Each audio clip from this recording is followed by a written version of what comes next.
ada penegasan bahwa pesantren adalah pusat peradaban Islam. Maka semua nanti dunia Islam, kiblatul hadarah, kiblatul thaqafah, kiblatul tamaddun, pesantren. Bukan kiblat sholat loh. Nanti mustaqbilal kiblatnya pesantren. Pusat peradaban, pusat budaya, pusat akhlak, pusat moral, karakter, jati diri, integritas dibangun di pesantren. Utamakan bahasa Indonesia, kuasai bahasa asing, lestarikan bahasa daerah. Itu filosofi harus pegang itu. Utamakan bahasa Indonesia. Ayo gunakan bahasa Indonesia. Nama-nama toko, nama perusahaan, jangan bahasa Inggris. Jangan bahasa Inggris.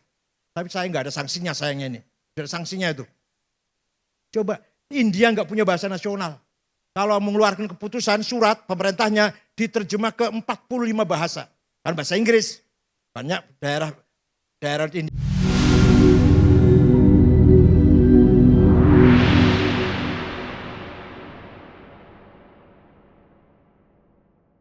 Ala qadri ahlil azmi ta'til azaimu wa ta'ti ala qadril kiramil makarimu fatakburu fi ainis saghiri sigharuha wa tasgharu fi ainil azimil azaimu. Segala hal tergantung kita. Kalau kitanya berhati besar, segala pasar kecil. Kalau kita berhati kecil, masalah semua problem besar. Fatakburu fi ainis saghiri sigharuha. Tapi kalau kita hatinya besar, watasgharu fi ainil azim idhamuha. Paham betul? Al-adhaim kecil semuanya. Kayak Gus Dur. Kalau ada tamu datang, Gus, saya banyak problem, Gus. Bisnis bangkrut, bertani gagal, istri cerewet. Bisa diatasi enggak? Bisa diselesaikan enggak? Ya bisa sih, Gus. Ya udah enggak usah dipikir.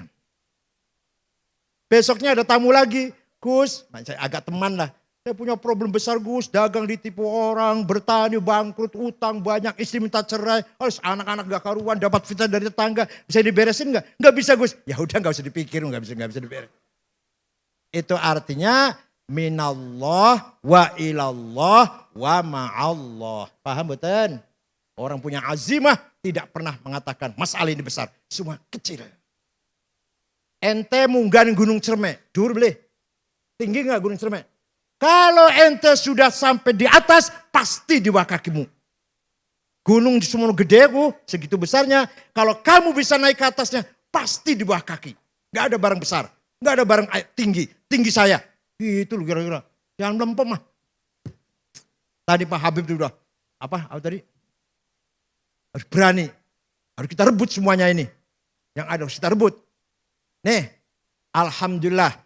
Rektor UNJ IKIP Rawamangun sudah orang NU Profesor Komarudin dari Jatibarang Indramayu. Kita kerja keras. Kerja keras. Rektor Gorontalo Negeri namanya kayak di Duong Islam tapi ketua ISNU Edward, Profesor Dr. Edward. Rektor UI dari Purwokerto yang baru menang ini Ari siapa lupa namanya. Kita kerja keras. Di samping undang-undang pesantren, di samping hari, luar biasa. Dikira saya di Jakarta nganggur apa mu? Ya Allah, masih enakan ente malah. Undang-undang pesantren bukan tanpa kemeringat loh. Ada 3 poin yang tadinya tertulis. Saya tolak. Saya panggil Pak Marwan Dasopan, ketua baliknya dari PKB. Saya panggil Cucun ya, Cucun. Nah, saya panggil semua Fathan. Satu lagi. Perempuan. Dari Cianjur. Ya, saya panggil semuanya. Nih 3 ini harus apa kata saya dulu ya. Kalau enggak saya tolak undang-undang ini. Pertama, independensi pesantren harus tetap dipertahankan. Jadi undang pesantren tidak di bawah undang-undang Dikbud atau Diknas. Maka pesantren tidak di bawah Menteri Dikbud. Ada lagi kata-kata. Pesantren sebagai mitra sebagai Kementerian Agama sebagai pembina pesantren. Ya, saya harus dihapus ini, lucu ini. Nanti KUA Ciwaringin membina Mustafa Akil. Masya Allah. KUA Jagakarsa pembina Kiai Takofah. Siapa Kiai Takofah itu siapa? Kiai Takofah itu. Saya. Nanti dibina oleh KUA Jagakarsa. KUA Kalibungu membina Mbah Dimyati nanti Rois. KUA Kediri membina Kiai Anwar Mansur. Lucu ini. Coret. Kementerian Agama sebagai mitra, bukan pembina. Yang ketiga, ada penegasan bahwa pesantren adalah pusat peradaban Islam. Maka semua nanti dunia Islam, kiblatul hadarah, kiblatul thaqafah, kiblatul tamaddun, pesantren. Bukan kiblat sholat loh. Nanti mustaqbilal kiblatnya pesantren. Pusat peradaban, pusat budaya, pusat akhlak, pusat moral, karakter, jati diri, integritas dibangun di pesantren. Yang punya ide Sumpah Pemuda siapa? 70 orang pemuda, Sumpah Pemuda, satu bangsa, satu bahasa, satu siapa? Pak Sunaryo, Mr. Sunaryo. Pernah jadi Menteri Agraria, pernah jadi Menteri Luar Negeri interim, rektor pertama IAIN Jogja. Dan ketua tim penterjemah Al-Quran di agama. Ketuanya Sunaryo. NU itu santri yang punya ide Sumpah Pemuda, satu bangsa, satu nusa, satu bahasa. Ya Allah. Tadi saya sudah ceritakan, ada santri namanya Dul Kamid. Khatam Quran, ngaji Fathul Qorib, nulis karo tangan, tulis dengan tangan. Santrinya Kiai Hasan Besari, Tegalsari Ponorogo. Siapa itu Dul Kamid itu? Ternyata Dul Kamid adalah pahlawan nasional, pangeran Diponegoro, putra Hamengkubuwono III dari istri Pacitan. Sampai Belanda bingung ngalahkan pahlawan Diponegoro, perang 1825-1930, rapat di Belanda di Den Haag sana. Bagaimana ngalahkan orang ini? Jangan dikasarin. Orang Jawa itu dilem, dipuji-puji, dipangku, nanti lemes. Betul. Belanda panggil Diponegoro, hormati, kita damai, kita bersaudara. Langsung menyerah. Gak lagi ada perlawanan, ditangkap, buang Makassar. Ini hati-hati nih pelajaran. Jangan mudah luntur dipuji. Awas orang muji itu menyebarkan racun itu sebenarnya itu. Nah itu santri. Siapa itu Ki Hajar Dewantara? Namanya Suwardi. Ngaji Quran khatam pada Kiai Zainuddin Sulaiman. Prambanan. Ki Hajar Dewantara Bapak Pendidikan Nasional yang terkenal dengan Ingarso Sing Tulodo. Ing Madjo. Nah, Mangun Karso Tutpuri Handa itu filosofi pendidikan nasional. Siapa itu Ki Hajar Dewantara? Nama aslinya Suwardi. Santrinya Kiai Zainuddin Sulaiman. Siapa itu Raden Kartini? Raden Kartini, Blora, ngaji Quran pada Mbah Soleh Darat. Pernah ngaji sama Mbah Soleh Darat. Dikira itu wong santri apa?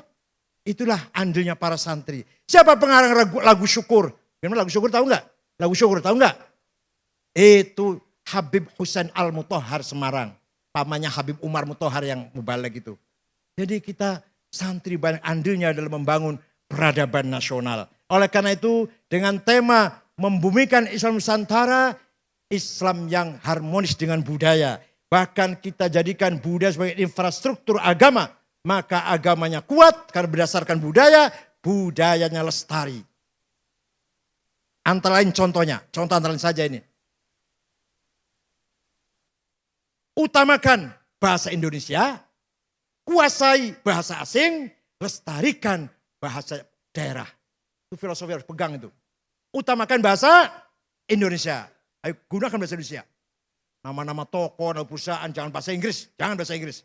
Tapi saya nggak ada sanksinya sayangnya ini. Tidak ada sanksinya itu. Coba, India nggak punya bahasa nasional. Kalau mengeluarkan keputusan surat pemerintahnya diterjemah ke 45 bahasa. Kan bahasa Inggris.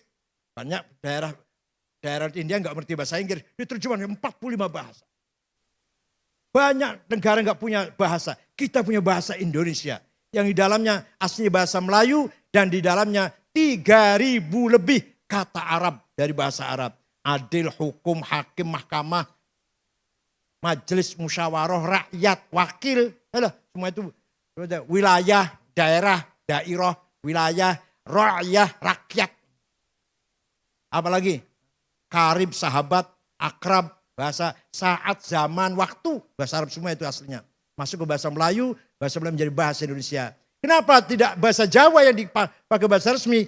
Bahasa Jawa masih mengandung ras kasta-kasta. Sira, kowe, sampean, panjenengan. Ini enggak cocok tuh bahasa nasional ini.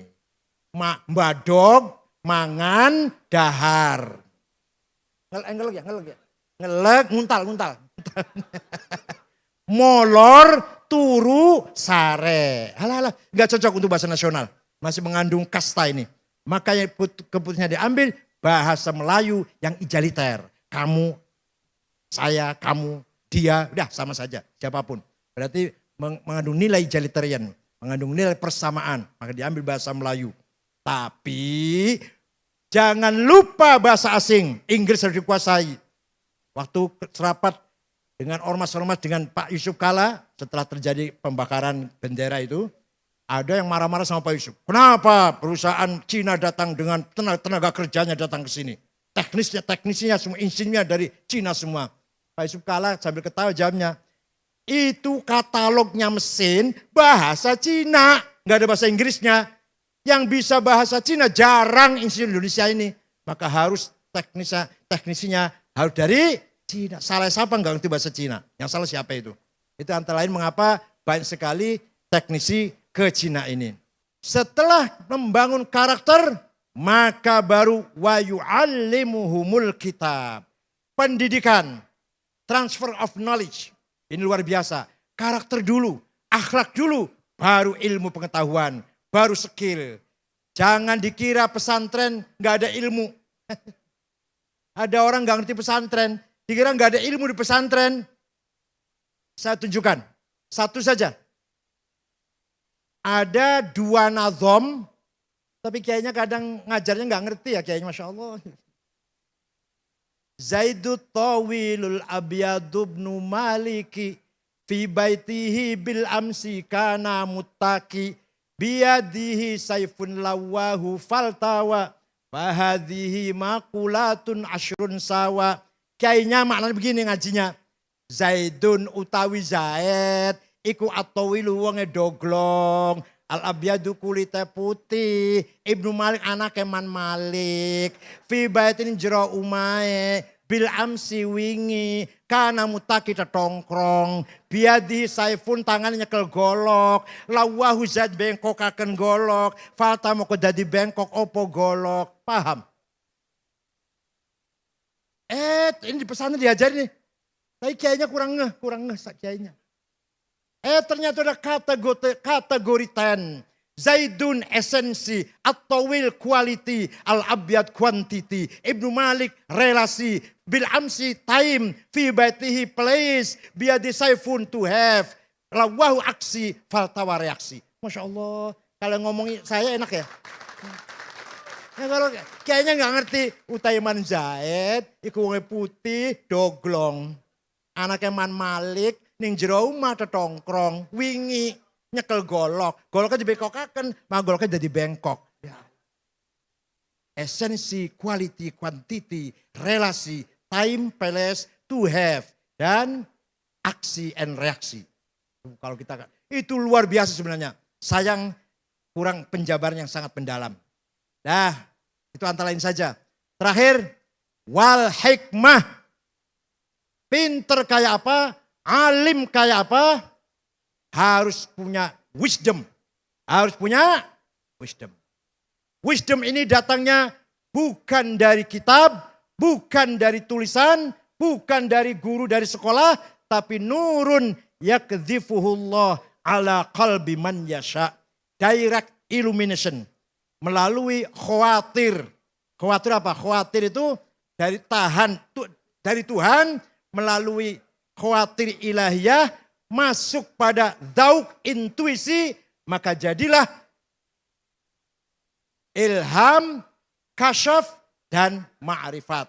Kalau melalui malaikat, khawatir malakutiyah menjadi ilmul haq, menjadi ilmul yakin. Tapi kalau khawatir datangnya dari hawa nafsu, menjadi angkara murka, tamak dan rakus. Kalau dan dari setan, menjadi waswas syayatin. Itu ada di setiap intuisi kita semua. Pesantren harus mampu memanage zauk, memanage intuisi. Agar para santri memiliki zauk, nurun yakdifullah ala qalbi santri semuanya insya Allah. Tidak ada ini di luar pesantren. Hanya pesantren kita masih menghormati nilai-nilai yang bersifat wisdom.